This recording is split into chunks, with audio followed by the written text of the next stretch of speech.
नमस्कार, मैं श्रीकांत चौहान आप सभी का ट्रेड टॉक के पॉडकास्ट में स्वागत करता हूं।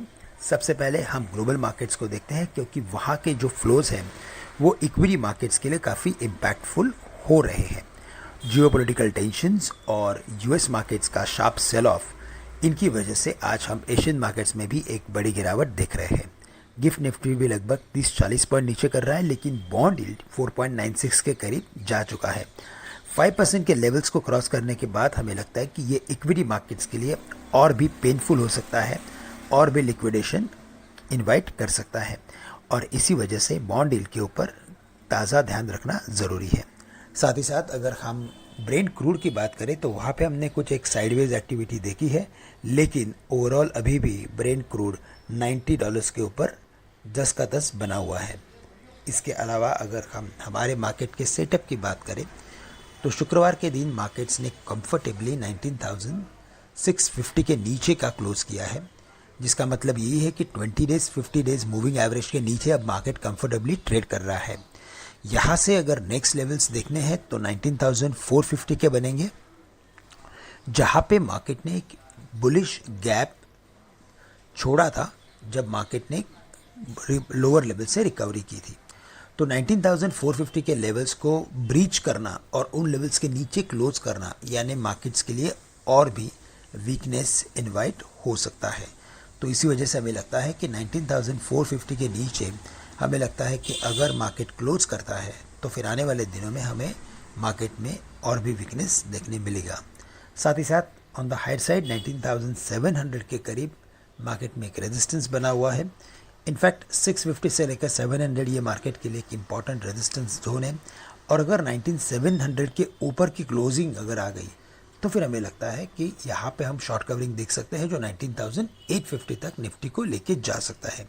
लेकिन आने वाले दिनों के लिए 19,850 ये मार्केट के लिए सबसे बड़ा रेजिस्टेंस रहेगा, और सपोर्ट के बेसिस पे 19,330 जो इमीडिएट लोवेस्ट लेवल्स रहे थे वो रहेंगे। उसके बाद 19,220 के भी लेवल्स मार्केट्स में देखने मिल सकते हैं। तो इस मार्केट्स में केयरफुल रहना ज़रूरी है। कोई भी रिबाउंड अगर मिलता है तो सबसे पहले पोजीशंस को कम करें। और बैंक निफ्टी जहाँ पे हमें एक स्लाइट आउट परफॉर्मेंस फ्राइडे के दिन दिख रहा था, आज देखना है कि रिजल्ट्स के बाद बैंक स्टॉक्स और बैंक निफ्टी में कैसे परफॉर्मेंस देखने मिलता है। लेकिन बैंक निफ्टी के लिए सबसे इम्पॉर्टेंट लेवल है 43,500 43,200। अगर इन लेवल्स के नीचे अगर बैंक निफ्टी की क्लोजिंग अगर होती है तो फिर हमें लगता है कि और भी इसमें एक प्रेशर बनेगा। इनफैक्ट मई जून से अगर आप देखें तो मल्टीपल टाइम्स 43,200 500 ये बैंक निफ्टी के लिए बहुत ही स्ट्रॉन्ग मेजर सपोर्ट बने रहे हैं, और इसी वजह से अगर इन लेवल्स के नीचे अगर बैंक निफ्टी क्लोज होता है तो फिर हमें लगता है कि बैंक निफ्टी भी एक बड़े प्रॉफिट टेकिंग प्रेशर में आ सकता है। ऑन द हायर साइड 44,000 44,200 ये इंपॉर्टेंट लेवल्स है। इन्हीं लेवल्स के ऊपर हम कुछ तेज़ी एक्सपेक्ट कर सकते हैं। बट अगर हम बाकी इंडाइसेस की बात करें तो निफ्टी आईटी इंडेक्स में काफ़ी स्लगिशनेस है, और जब तक बॉन्ड यील्ड में कोई कंफर्ट या तो बॉन्ड यील्ड में जब तक कोई नरमी नहीं आती है तब तक हमें लगता है कि आईटी स्टॉक से शॉर्ट टर्म के बेसिस पे दूर रहना एडवाइजेबल है। अगर medium to long term view है तो बिल्कुल आप किसी एक स्टॉक में इन्वेस्ट करके चल सकते हैं, लेकिन शॉर्ट टर्म व्यू से इसमें ट्रेडिंग करना हमें लगता है कि काफ़ी मुश्किल वाला काम हो सकता है।